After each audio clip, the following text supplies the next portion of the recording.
What's up everybody and welcome back to the channel. In this video for the First Descendant today, we are looking at the Last Dagger, which is a handgun of the ultimate variety for the game. Now there is a sentence that I never thought that I would actually say, but more importantly, I did not have it on my bingo card for 2025 that I'd be making a video showing a build for the Last Dagger that is arguably better at fast killing Void Intercept bosses than the Enduring Legacy.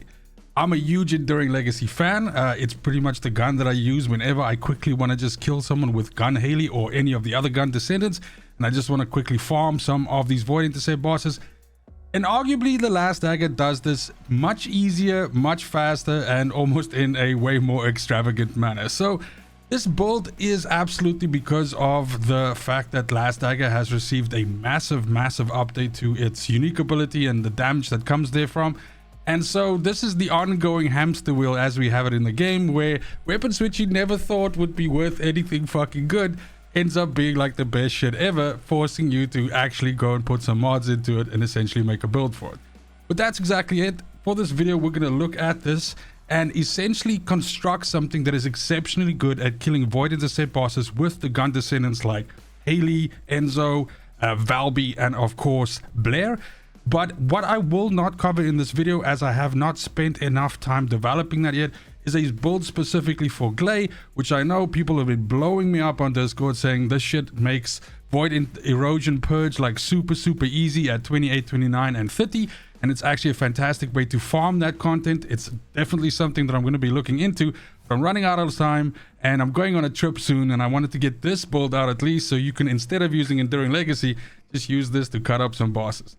I think first things first, as always, let's go ahead and start off with the unique ability. And essentially what you have here is a lot. It seems to be a running trend with these reworks. There's like a whole bunch of shit that they add in. Okay, so what you have here is an ability called Ultimatum. It says that when you hit an enemy, it grants you unique abilities Patience and Lethal Dagger. Patience is reset on reload at max stacks and grants Strike. Strike consumes all rounds and fires enhanced rounds. And then when strike is removed, you get steps. Now, we can make this very complicated or we can make it very simple. The basic point of this is when you shoot this weapon at an enemy, you build up stacks, and those stacks give you firearm critical hit rate. So you essentially ramp your damage, okay? Now, you have maximum 30 stacks that you can build up, which equates to 66% critical hit rate. At the point of you depleting your magazine, you reload, and if you have the required amount of stacks, you basically channel your next fire into one big fat bullet. So it's essentially ramp, dump, ramp, dump. That's basically the premise of it. You get a little bit of like running speed there as well, which really does combo well in certain cases with, I've been running this on Innis just for shits and giggles, and it actually feels fucking insane. But that's definitely not the highlight here. The point is this kind of pump and dump situation that you have, and this ramp up produces an insane amount of damage. So I know that this is the part that kind of like makes people all hot and bothered, and there are ways to influence this mega bullet that you get, like for example using someone like Sharon and then cloaking and then shooting it and stuff like that. But just by default, the ramp, the damage that you get from this is fucking insane. And if you build this gun correctly to also capitalize on damage against weak points, which you should absolutely be shooting when you are fighting Void Intercept bosses, the ramp is actually where I would say the majority of the damage comes from. Yes, every once in a while you get a big fat fucking bullet that just chunks a huge amount of HP off of the Void Intercept boss. But the basic point here is you just like dump all your bullets in, shoot, like try to hit a weak point with that big fat bullet, reload, and then just go again. And essentially you're just chopping a tree down with this thing. So it's basically spray and pray and hope for the best. And then in the end, the Void Intercept boss lies at your feet dead and you get the loot. So looking at the build itself, as I said, this is of course in the hands of Haley. I have tried this with Enzo as well. I haven't tried it with Valby. I haven't tried it with Blair, but they kind of like the same, and you can almost kind of like build them the same. I would say building this for Haley is the easiest because there's, you know, certain things that you can just flat out ignore and you don't have to worry about the maths too much. Like for example, critical hit rate. Because the plus 66 that you get from the ability means that you really can go in very low in terms of like stacking crit hit on the gun. You practically don't have to, because Haley's third ability will give you more than enough alongside the 66 that you get to cap out at 100%. So you're at a max crit basically with no effort. But we're going to go ahead and start with the usual shit, right? So action and reaction is in there, and so is rifling. Those are your two basic building blocks there. And then, of course, we are also going to go ahead and drop in fire rate. The idea of this weapon is fast reloads and fast shooting equals a lot of damage. Now, we do also have to bear in mind that, as always, we have the boogeyman standing in the back there. Faster fire rate than 1,000 can delete our bullets for us. So with this setup as it is right now, and of course, remember that this fire rate can be affected by things like your weapon cores and so on. We're sitting at 952. Now, later on when we get to weapon cores, you'll understand. But the point is we're still underneath the 1,000 and we're good with that, so we can carry on. Now, at this point in time, we need to start stacking critical hit damage. We don't have to worry about critical hit rate in this particular setup and with Haley like this, because that's all taken care of. We just want to be able to make sure that we capitalize on that crit hit chance by just dealing massive amounts of critical hit damage. So better concentration is good for us here. Big amount of critical hit damage coming in with that. And then you guessed it, concentration priority is the name of the game, because this gives us another fat amount of critical hit damage, although it does affect our reload times ever so slightly, making us reload slower. Now, we do also want to make sure that we are actually able to hit the required amount of bullets for us to get the strike round. And that means that we need to build 30 stacks. So to build 30 stacks, you need at least 30 bullets. I do believe, though, that, okay, so now we have rounds, we have 29, and this is without any adjustments to that, right? So we also probably want to adjust for just possibly missing like 1 or 2 shots. So a little bit of cream over 30 is okay, but 30 is definitely the bare minimum. And I think running 30 on the dot is a little bit dodgy, because anything can happen. You could miss one bullet or fuck up or something, and then you kind of like ruined that, you know, getting a strike on that particular round. So we are going to put in expand weapon charge here for us. That's going to give us just enough. And again, alongside things like substats and things like weapon cores, we can further on help ourselves out. But now we're sitting at 35, which is that extra 5 bullets, like I said, in case I had too many beers and shit's not working out. So then now at this point, we can go in 2 more directions, 2 more avenues for us. First of all, weak point damage. This weapon starts out with like really good stat distributions on pretty much everything. The 12% critical hit rate here seems like it's low, but with the fact that you're getting 66 from the unique and then also getting more from like your descendant that you're using, like for example Haley, 12% is fucking awesome. It starts the 2 times multiplier for critical hit damage as well, which is dope, but then also like a 1.6 multiplier for weak point. So weak point is sexy on this shit, and again, like I said, this particular setup excels at killing void intercept bosses. It's the reason why I built it. So you are going to be shooting those dudes in the weak points in any case, because why the fuck not? So you're definitely going to be able to capitalize from that. So weak point damage plus 35%. We can drop another bad boy in there called focus fire. Focus fire gives us weak point damage as well as critical hit damage. So it's like a double right there, which is lovely for us. Now with only 2 mods left, I go balls deep into reload, because the idea for me of this is I want to be able to play the mechanic of the gun as often as possible. So I want to empty, reload, bang, reload, empty, reload, bang.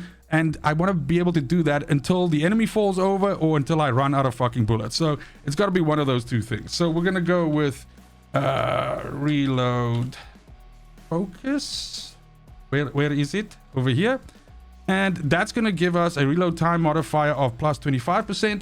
And we're also going to get some critical hit of 6.5%. Now, bear in mind that we are taking a hit to our reload time modifier of 30%. So we're still not back to the original reload speed, right? So then we can also drop in Recycling Genius. Recycling Genius basically deletes the deficit that we see from concentration priority, which means that we're reloading 25% faster because of reload focus. So this is the setup right here. This is the whole thing. Spray and pray, let's go. Let's murder void intercept bosses faster than you can say lickety split. But we should also just consider our substats. Firearm critical hit damage is a no-brainer here. Weak point damage is a no-brainer here. Those are both are damage buckets for us, and we absolutely want that. And then firearm attack is really good for us here. And then I do take firearm critical hit rate on here as well. However, Colossus damage is totally okay. Especially because I'm kind of pissed at myself that I wasn't able to roll decent Colossus damage, because I wanted to test that as well.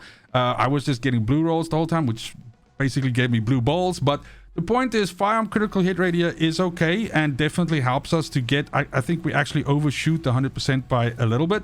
But I think Colossus damage would also go a long way for us here and actually would be pretty damn fucking sweet. Then let's go ahead and check out weapon cores. So the weapon cores of this thing are nuts.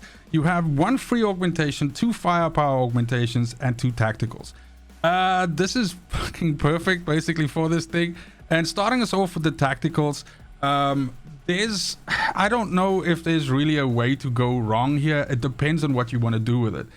In the case of fighting against void intercept bosses, I think you could go double rounds, but I definitely think 1 rounds and 1 fire rate is where it's at.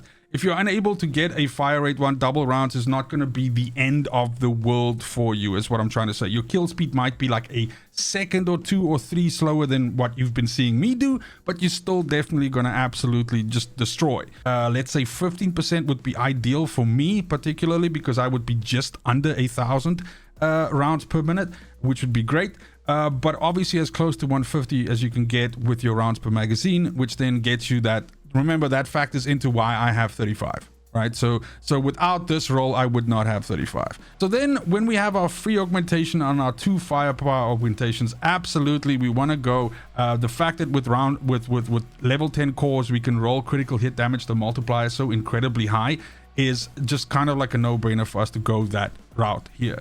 And this pretty much gets, I mean, we could go higher with this. This could go all the way up to 101. So, I mean, when I have some spare cores, guess where that shit's going.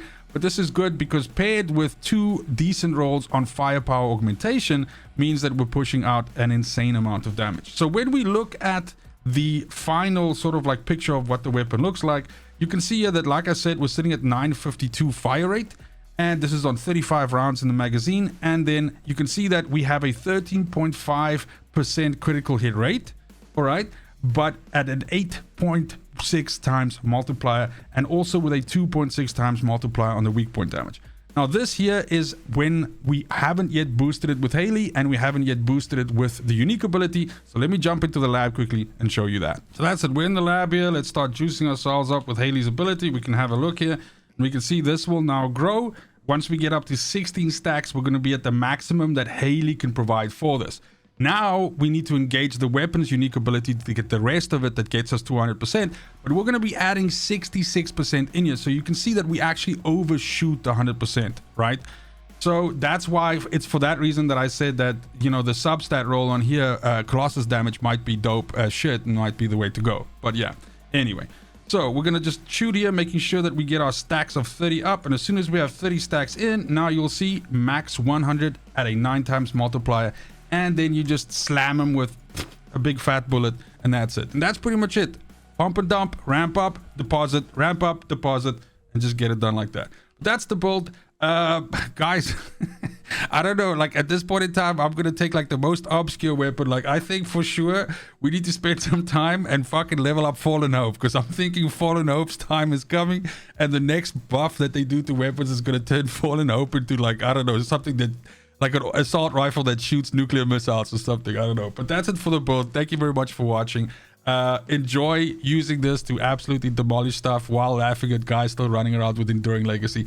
I joke, Enduring Legacy is still the GOAT. I love that gun. But this fucking pocket rocket is disgusting, and I loved watching it. As always, fucking cheers.